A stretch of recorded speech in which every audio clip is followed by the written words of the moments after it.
Итак, уважаемые коллеги, мы начинаем нашу заключительную секцию, посвященную геотехнике. Как мы уже выяснили, программа SOFiSTiK решает огромный спектр задач. И как вот сказал Юрий Ильин в своем докладе, все в одном.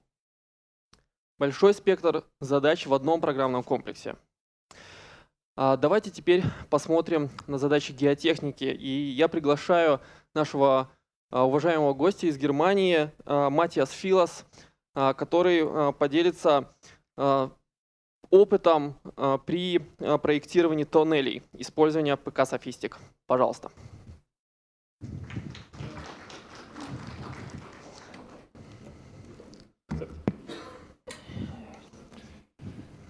So, thank you for the invitation. I'm glad to be able to speak here in front of you, and I am glad that you still are here in the room. Let's go to tunneling. So we make some special. I want to show you in my first presentation how we can model tunnels using WinTUBE and SOFiSTiK. So I have to introduce myself. My name is Matthias Filus, and I'm a member of FIDES DV-Partner. You see this logo on the slide. FIDES DV-Partner is a geotechnical partner for SOFiSTiK. We program and develop programs, software for building pits, for cantilever walls and so on, so small analytical programs. And we develop graphic inputs, graphical user interfaces for SOFiSTiK kernel, for SOFiSTiK calculation modules. So as WinTUBE is a special designed graphic user interface for all issues depending on geotechnical stuff. So let me start with an historical approach of tunneling. In former times, linings should take the full loads of the soil. They had been built very stiff, and because they had been intended to take all the stress of the soil, the whole overloading of soil. So lining is very stiff, or had been very stiff, and the full soil pressure acts on the lining. In modern approach, soiling is the main supporting part of the construction. So we try to, we have on the right side the historic approach and the today approach on the left side, and you can easily see linings today are very slim in comparison with the historic lining. So the soil gets main supporting part of the construction, which means we have to handle a very difficult material, because soil is not like steel or somehow like concrete, a very nonlinear material, has a very nonlinear material behavior, very difficult. The thin lining means that the shell moves away from the earth pressure of the soil. And only a part of the soil pressure acts on this lining, and you can build very much cheaper and faster than with the historic approach. So. You have seen this picture already. Max had shown it. This is a Marienplatz example. I would mention only the difference of the thickness of the lining of the historical part. You see it on the right side. So it had been built in the 1970s, and the thickness is some meters a very thick lining, and the extension which had been planned is on the left side, is a very thin thing. So existing old station, right, new platform is on the left, and here is the frozen soil Max had already told about. So the SOFiSTiK model you have seen already, so I make it very short here. Here are the joints between the inner lining blocks had been represented in this model. And this is a view of the new platform. You have already seen it from the other side.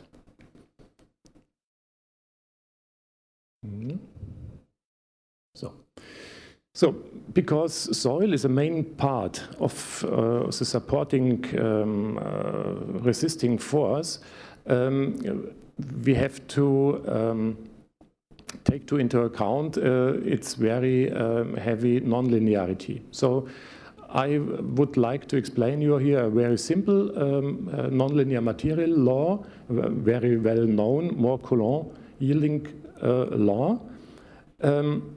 You know, finite element calculation is always linear, stepwise linear. So you calculate first a linear solution, and then you prove in every Gauss point whether this tension is allowed or can be inside this yielding surface you see on the picture, or it is outside.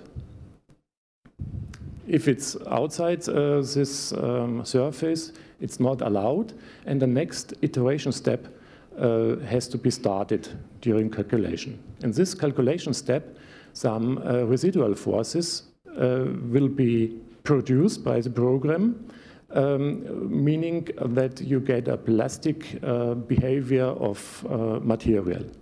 This means in this diagram that this tension point will be projected back to the yielding surface during the iteration process. And so on, there are lots of iterations up to you get a point which lies still fixed on this Moore-Coulomb yielding surface and is in an allowed tension state. This means for us that the load history must be taken into account. It's not the same whether you simulate the excavation process of the tunnel or if you only simulate the end state of the ready tunnel. It's the next chapter of my presentation. I want to show you some basic types of finite element models. We can divide it in models without soil or with soil modeled. We can, in the second direction, we can divide it into two-dimensional models and three-dimensional models. So first of all, we have bedded beams, so it's a two-dimensional model without soil. Without is in brackets because you somehow respect the soil in the bedding of this beams. You see these arrows in the picture. These are nonlinear springs simulating the bedding of this tubbing system, segment lining system. The same thing in 3D would be a bedded shell. Max had shown such a segment lining shell already, where we have some more informations, some more results. We can see how the stresses go through the joints from one segment to the other segment and make a good concrete design on these shells elements. Same thing, here's another shell shown. This is a small model for a later built-in opening in an existing tunnel. So we had the tunnel already, and for this tunnel an emergency exit had been added, and you have to prove the stresses, that the stresses can go around this opening. And you see in the top of the opening we added a steel beam to take the tension which appears above the opening. The next possible model is a 2D model again, but with soil taken into account. So we simulate a plane cut through the soil, can take all the nonlinear behavior by choosing the right material law for the quad elements, and get the distribution of the loads around the tunnel. And the lining itself is simulated by beam elements, so we can do easily a concrete design for this lining. The last possible model is a continuum model. So we have a 3D model using quad elements for shells, and using brick elements or volume elements to simulate the soil surrounding your concrete structure. All these models are pictures of out of WinTUBE.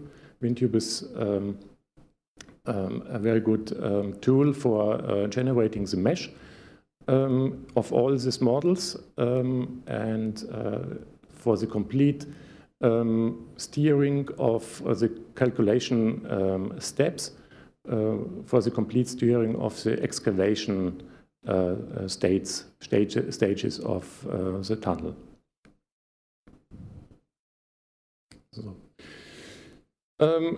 So, how does a typical FE model looks like? Here's an ECE emergency exit. You see this spiral stairway out of the tunnel. It's placed on the left behind in this top view, and it had to be connected with the main tunnel. So these are the typical inner lining blocks which you use shell models, for example. You can do this, but you can do this in whole 3D too. The next model I show you is a 3D model of the soil. You see a cut through this model. The yellow area is soil inside the main tunnel. You have the emergency exit, the light green one, and the blue-green one is a part of the upgoing shaft. So inside this model, these are bricks elements, tetrahedron elements for computing the soil behavior, and inside these brick elements, the quad shell of the lining is embedded, so we can make a reinforcement design for these shells in one calculation.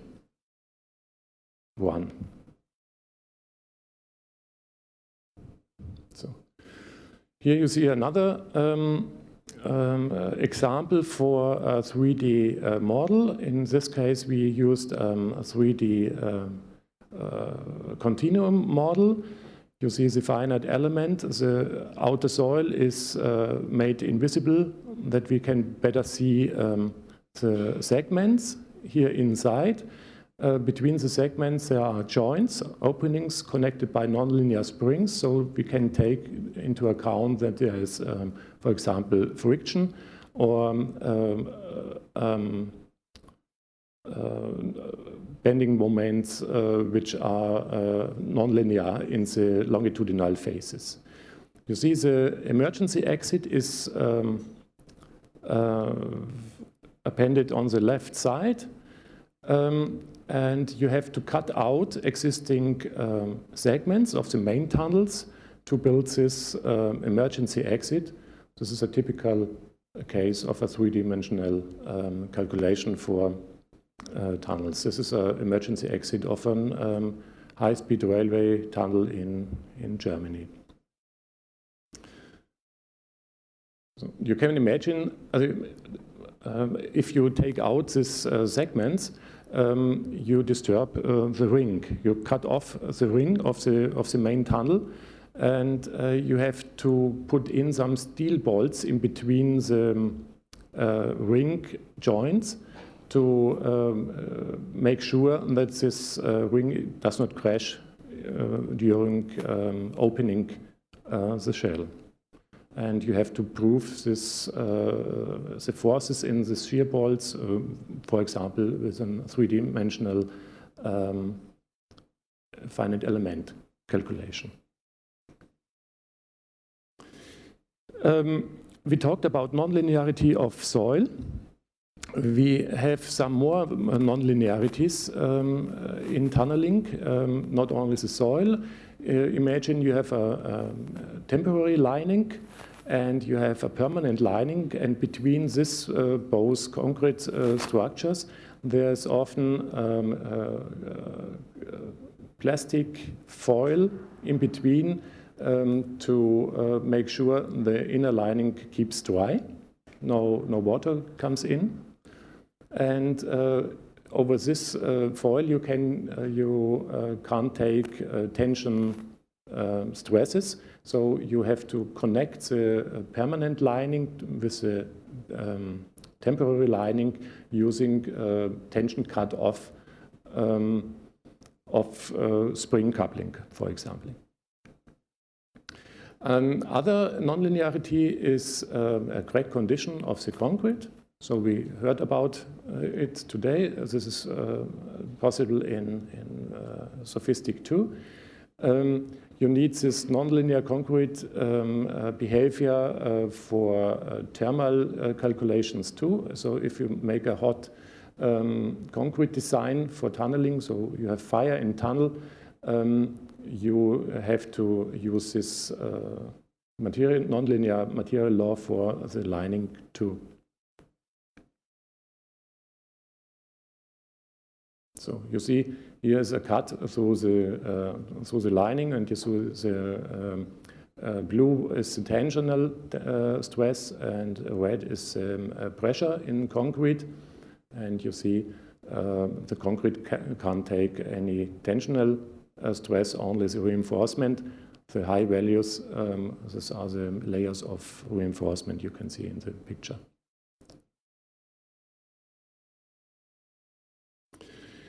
So, next thing of nonlinearity we have to consider in tunneling are the construction stages, because a tunnel is not broken out in one region, but it's partitioned in sub-regions which are taken out subsequent. And how we learned in the beginning, material of soil is highly nonlinear, and we need the load history.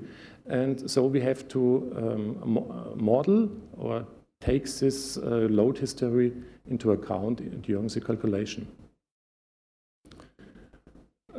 Some pictures of construction stages in reality. You see on the left side, the tunnel is far below, so we have perhaps it's 50 meters long. On the right side, it's 25 meters long, and the caterpillar is digging out the middle part here. We have temporary parts of lining, which are destroyed afterwards to get the full size of the cross section. So this is a starting of high-speed railway Niedernhausen. So we have a complicated building pit and go segment by segment in. You see it's a very bad material here. It's a very soft clay material. So already ICE tunnel. It's more beautiful than the dirt of the last picture. So now I will show you the construction stages in a continuum model. So I go the other way around. So we start with the most complicated calculation. So you see a block of soil here with an already particularly excavated tunnel. Here you see a very coarse part in the beginning, a very fine mesh in the middle, and a very coarse mesh at the end of this block. This means we go in a first step, we go make a big step to get rid of the disturbed tension of the border of the mesh, and then we go step by step through this fine mesh up to this again coarser mesh, and then we can read out our results. I switch off the visibility of the right soil to allow a better view inside our model. I zoom a little bit in, and on the right side you see this round thing is the soil in front of the cutting wheel of a tunnel boring machine here. The gray, pink and violet things are the tunnel boring machine itself, so it's a steel shell, and inside this the tubbings, the segments of the tunnel lining are erected. This are the dark elements. I go a little bit nearer, so turn it around. So have a zoom look. This green quad elements you see, this is the gap. The cutting wheel is a little bit, has a bigger diameter than the steel tube of a tunnel boring machine. And the green surface is the steel surface of the cutting wheel. Behind the cutting wheel there will be a gap. So you see this gap between the yellow soil outside and the steel tube of the tunnel boring machine. This is a cutting wheel. Yeah. A little bit behind you see the steel tube of the tunnel boring machine, and inside the steel tube you see the concrete segments of tunnel lining erected. We have nonlinear coupling between, for example, here the gray zone of the TBM. So we use nonlinear springs here having a gap, so we can exactly specify the value, how much the soil can go to this steel tube, and this means relief in soil and a stress distribution in soil.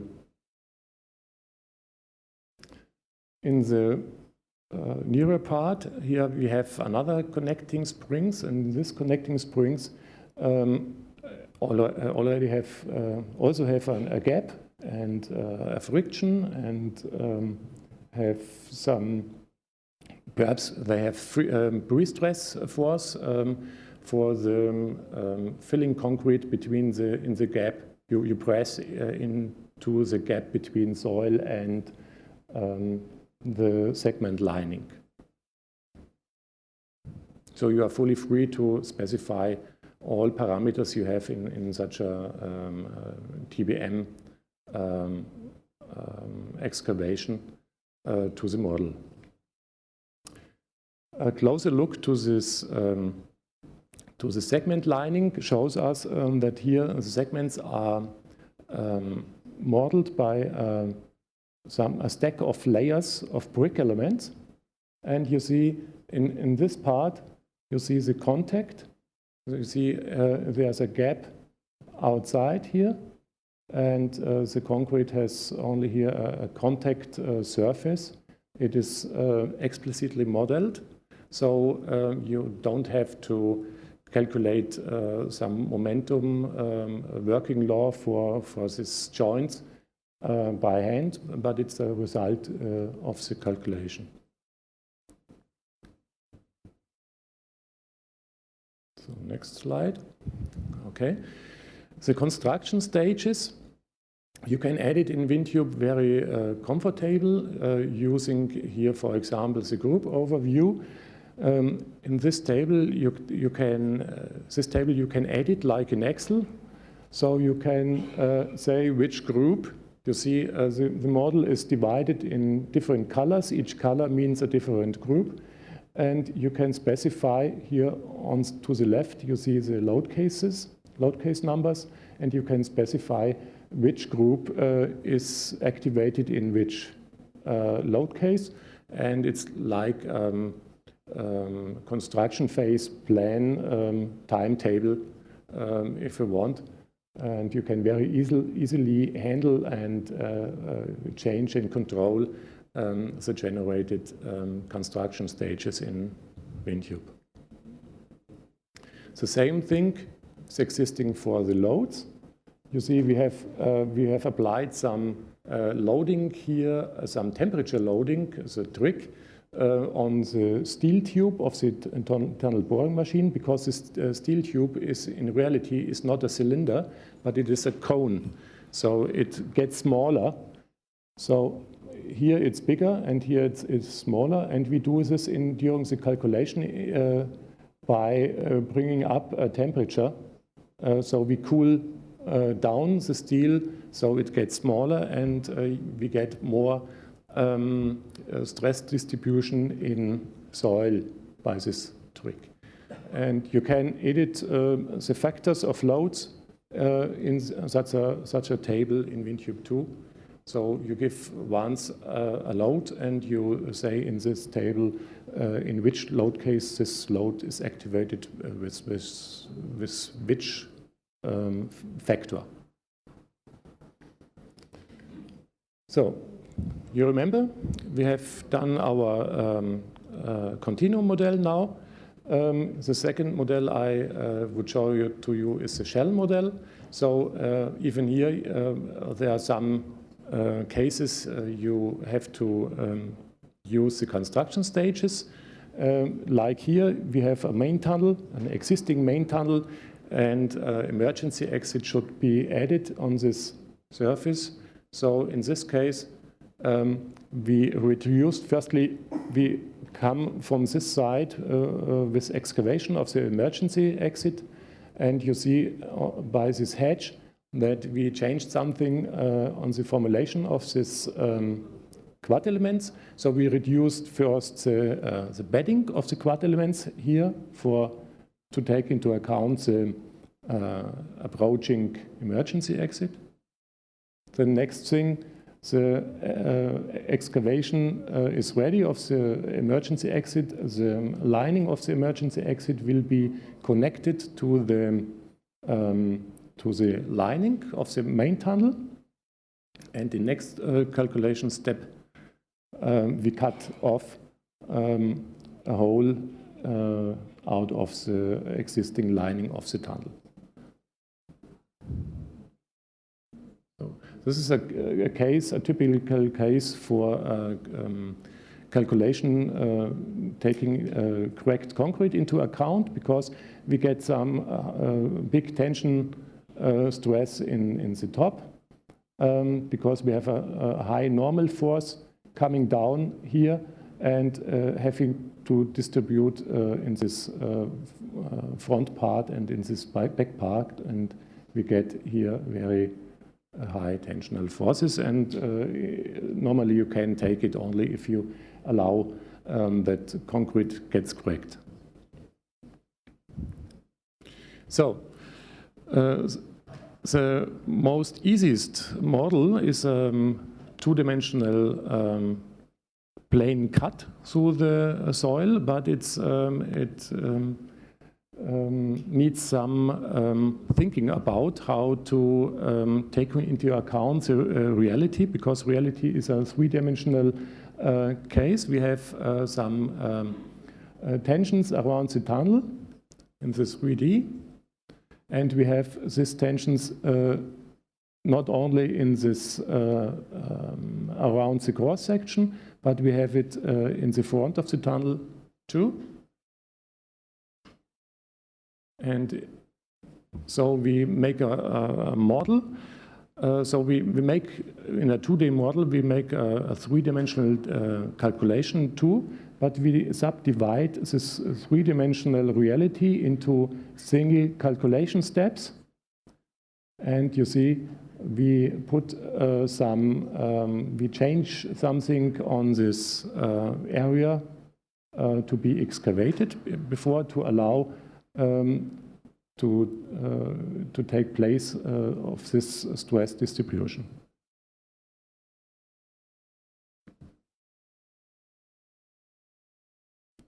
So we subdivide it into, for example, here, this real three-dimensional problem we subdivide into calculation steps.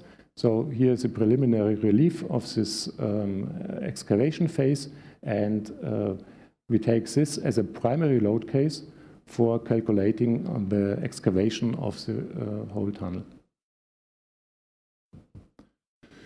So I said primary load case. We said already in geotechnical engineering, consideration of construction stages is absolutely required.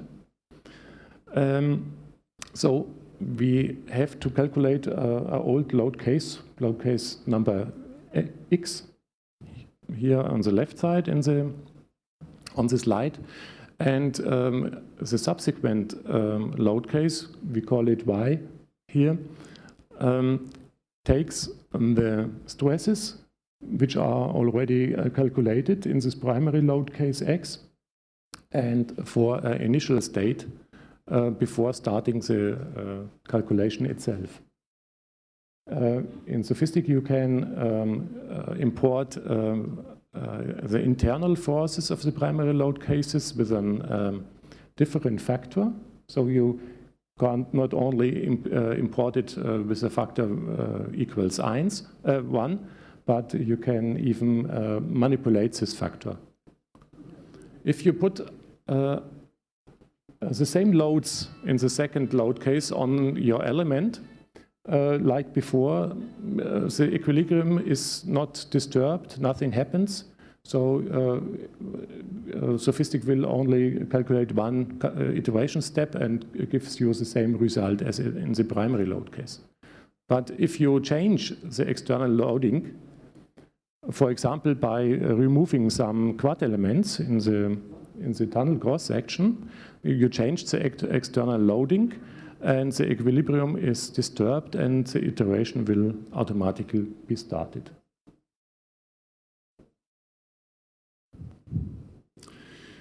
So it looks very difficult. I shown it to you here in a longitudinal section. So this is a longitudinal section through a tunnel. Here on the right side you see a cross section. And let's have a look on this preliminary relief. So it's a 1 meter thick plane cut on this place. And you can imagine, for example, that this 1 meter thick plane is excavated by the already by 60%. Let's say 60% is had been digged out already. 40% of the soil of this 1 meter slab is still in there. We have a wizard in WinTUBE to define this alpha value, and this alpha values affects the stiffness. So from this original slide, only 40% are here. So the stiffness has to be reduced to 40%. You see, it will be taken here for the factor for stiffness. the equilibrium forces which had been read from the primary load case had to be reduced to this factor 2. 40% are still left, so we have we disturb the equilibrium. So the outer loads are 100%. Here only 40% are left. Okay, dead weight is gets a factor 2, and the stiffness gets a factor 2 because now a new calculation is started, and not to get the stresses double, you have to put a factor here too. So some example for the construction stages in a 2D model. This is a metro station in Athens, built to for the Olympic Games. So we build a model in WinTUBE which contains all stuff you need during the excavation. You see here some elements are lying one over another, and it's not so beautiful drawn, but this does not matter. Again, you specify in the group overview the excavation steps in WinTUBE of each group.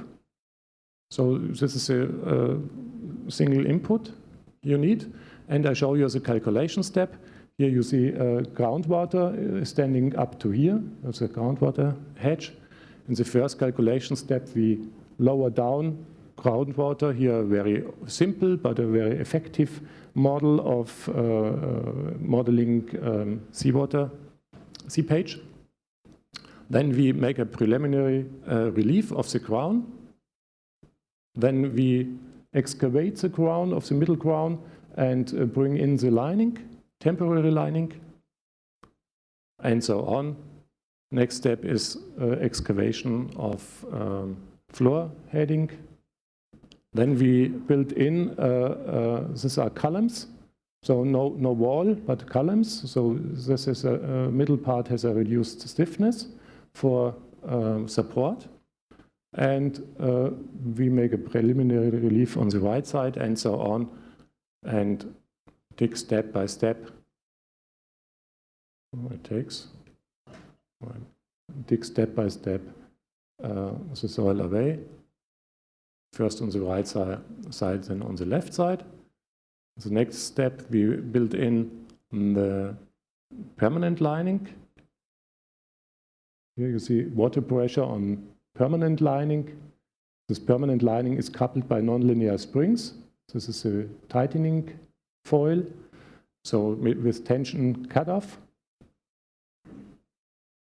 In some load cases, dry and wet and so on for the design. So I finished my first presentation. If you have questions, we have a little bit time. I'm exactly in time. Да, у нас есть буквально 5 минут, если есть вопросы. Так, ну, я думаю, вопросы появятся, скорее всего, после презентации. Давайте, наверное, перейдем к следующему. Okay. This is a long presentation.